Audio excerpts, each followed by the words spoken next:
ਕਿਸੇ ਦੀ ਖੂਵੀ ਨਾ। Hello everyone, welcome back to the channel. I hope you all are doing great and well. मैं भी बिल्कुल ठीक हूँ। आई नो आपको ये वीडियो देख के समझ नहीं आया होगा कि ये क्या हो रहा है। जिस चीज़ का हमें इंतज़ार नहीं था वो घड़ी आ चुकी थी। इस दर्द को, इस फीलिंग को एक बेटी ही समझ सकती है जो आज मैंने महसूस करी।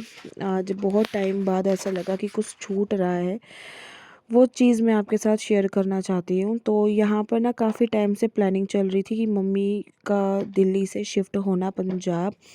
मैंने किसी व्लॉग में शेयर नहीं किया, या कभी टाइम नहीं लगा होगा, या कभी मतलब दिमाग में नहीं रही होगी चीज़। तो आई थिंक किया भी होगा बीच में एक दो व्लॉग्स में। तो यहाँ पर मैं आ गई थी और वो दिन आ गया था मम्मी के जाने का। शिफ्टिंग वगैरह चल रही थी, मॉर्निंग में ही मूवर पैकर्स किए थे, उन्होंने आके अपना सारा सामान जो था पैक करना शुरू कर दिया था।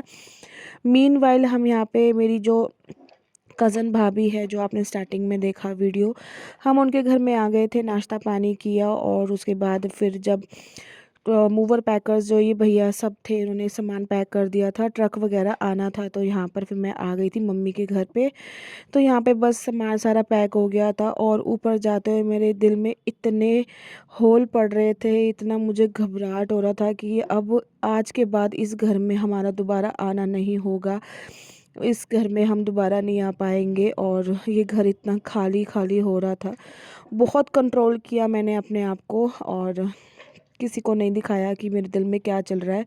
और यहाँ पे आप देख सकते हो कि मैं कितनी टूट गई थी, बहुत ज़्यादा रोना आ रहा था, बट मैंने अपने आप को कंट्रोल किया। थोड़ी सी यादें जो थी मैं कैप्चर करना चाहती थी, इस बहाने मैंने कहा चलो आगे जाके कभी मुझे ये देखना होगा, व्लॉग देखना होगा, एटलीस्ट मैं ये चीज़ कैप्चर कर सकती हूँ। और मैंने किया थोड़ा सा। और यहाँ पे मम्मी ना मीटर देख रही थी, क्योंकि ये वाला घर पे ना, ये वाला घर जो हम रेंट आउट करेंगे, तो उसका मम्मी मीटर चेक कर रही थी कि कौन सा अपना है क्या है। और ये ऊपर वाले फ्लोर में रहते हैं ये लोग, तो बस थोड़ी सी हेल्प कर रहे थे। सारा सामान पैक हो चुका था, यहाँ पे बस ट्रक आना था, सामान लोड होना था। और उसके बाद जो मम्मी ने गाड़ी बुक करी थी और कैब ड्राइवर ने, वो उन्होंने भी आना था। तो यहाँ पे ना मैंने अपनी भाभी को भी बोला था कि आप भी एक दो वीडियोस ना बना के मुझे दे देना, मैं अपना जो व्लॉग होगा उसमें एडिट करके लगाऊंगी। तो उन्होंने भी वीडियो बनाई थी, तो वो भी मैंने ऐड कर दी इसमें। और मुझे इतना ऐसा लग रहा था कि जैसे आज कुछ छूट रहा है मुझसे, क्योंकि शादी के बाद कभी ऐसा हुआ नहीं था ना, क्योंकि लॉन्ग डिस्टेंस मैरिज नहीं हुई थी, हम एक ही मतलब जगह रहते हैं, आधे घंटे का रास्ता था। कभी मन किया तो चले गए घर, मिल लिया मम्मी से, बातें बातें कर ली, एक दो दिन रह लिया, इस तरीके से होता था। लेकिन अब मम्मी इतनी दूर चली गई हैं कि अब जाने के लिए हमें सोचना पड़ेगा, प्लान करना पड़ेगा। तो वो चीज़ मुझे बहुत ज़्यादा फ़ील हो रही थी, सबको हो रही थी, बट सामने कोई नहीं दिखा पा रहा था। अगर मेरी आवाज़ शैटर हो रही है या थोड़ा सा आपको अजीब लग रहा है तो उसके लिए सॉरी, बट ये व्लॉग एडिट करना मेरे लिए बहुत मुश्किल हो रहा है, वॉइस ओवर करना मेरे लिए बहुत मुश्किल हो रहा है, तो इसीलिए उसके लिए सॉरी।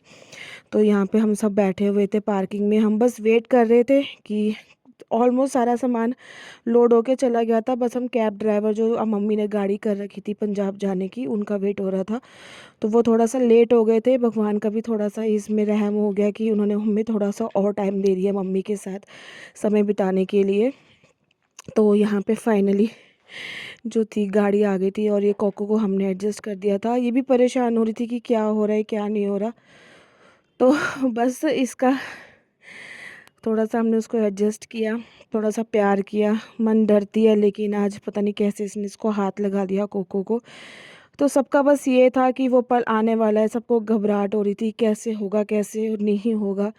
और ये मेरी भाभी हैं, मम्मी के साथ जा रही हैं, और मेरी भतीजी भांजी, वो मतलब बहुत ज़्यादा परेशान हो गए थे, बहुत ज़्यादा फील हो रहा था कि कैसे करेंगे कैसे नहीं करेंगे। और ये पल बहुत ज़्यादा मुश्किल थे, बहुत ज़्यादा मुश्किल थे मम्मी को भेजना इस तरीके से। कभी ऐसा हुआ नहीं था कि मम्मी हमसे इतनी दूर गई हों। मम्मी आ जाती थी, कभी हम लोग आ जाते थे, प्लान करके मम्मी के साथ मिलते थे, घर जाते थे, बातें करते थे, बहुत मन करता था। लेकिन अब ये होगा कि कभी हमको मम्मी से मिलना होगा तो हमें प्लान करना पड़ेगा कहीं दूर जाने के लिए, उनसे मिलने के लिए। तो ये फीलिंग सिर्फ एक बेटी समझ सकती है अपनी माँ से अलग होने की। ये कोई नहीं समझ सकता, बस एक बेटी समझ सकती है। आज ऐसा लग रहा था कि जैसे कुछ छूट रहा है, कुछ निकल रहा है, अंदर कलेजे से निकल रहा है। बहुत ज़्यादा फील हो रहा था, बहुत रोई थी मैं। मेरी सिस्टर भी बहुत रोई थी, हम सब एक्चुअली बहुत रोए थे। ये मेरी मामी खड़ी हैं इधर, ये मेरी बड़ी वाली सिस्टर है, और मेरी सगी मामी जो है वो आई थी। मम्मी की फ्रेंड्स आई थी सारी, जो मम्मी की कीर्तन मंडली की फ्रेंड्स हैं वो सब आए थे। सब ने मम्मी को एक वार्म हग दिया, प्यार दिया। मम्मी को मम्मी की फ्रेंड्स ने फेयरवेल पार्टी दी। मतलब काफ़ी अच्छा फ़ील करवाया, ऐसा नहीं फ़ील करवाया है कि हाँ भाई जा रही है तो क्या है, बट फ़ील तो होता ही है। और ये वाला जो सब कुछ करना मेरे लिए बहुत मुश्किल हो रहा है। वॉइस ओवर में आप मेरी आवाज़ सुन सकते हो किस तरीके से, कितनी मुश्किल से मैं ये सब कर रही हूँ। और सबसे मिल रहे थे, और ये वाली भाभी से हमारा इतना प्यार है, मेरी मम्मी का इतना प्यार है, तो बस वो भी बहुत रोई थी। क्योंकि शादी के बाद ना मेरी मासी के डेथ हो गई थी कुछ टाइम बाद, तो मम्मी ने ही सब कुछ, माँ बन के, सास बन के, सब कुछ मम्मी ने ही किया है। तो मम्मी का प्यार बहुत ज़्यादा है उनसे, तो इसलिए वो भी बहुत रोई थी, परेशान हुई थी। और मैं इस टाइम पे इतनी स्ट्रॉन्ग थी ना, मैं बिल्कुल भी नहीं रोई। मैंने कहा मम्मी ऑलरेडी इतनी परेशान हो रही है, जस्सी भी रो पड़ी, सब रो रहे हैं, तो मैं बिल्कुल स्ट्रॉन्ग थी, मैं नहीं रोई, मैं बिल्कुल इतना नहीं रोई। बस हाँ, मैं बहुत स्ट्रॉन्ग फील कर रही थी, बहुत ज़्यादा स्ट्रॉन्ग थी इस टाइम पे। मैंने कहा मुझे नहीं रोना, मम्मी को फील नहीं करवाना कि मैं रो रही हूँ, मैं परेशान हूँ, हम सब ऐसे दुखी हो रहे हैं। पे ना 4 बज गए थे मम्मी को निकलते निकलते, और 2:30 बजे की जो कैब थी हमने कर रखी थी, कैब ड्राइवर लेट हो गया था। तो यहाँ पे 4 बजे मम्मी निकली थी, और काफ़ी लॉन्ग डिस्टेंस था, 10-11 घंटे का टाइम था। और कैब में तो ज़्यादा ही लगता है, क्योंकि कोको भी थी पीछे, और चीज़ देख के चलना, बार बार स्टॉप करके चलना गाड़ी, तो काफ़ी टाइम हो गया था। तो ये था कि 12:30-1 बजे तक शायद मम्मी घर पहुँच भी गए थे वहाँ पर, नए वाले घर में।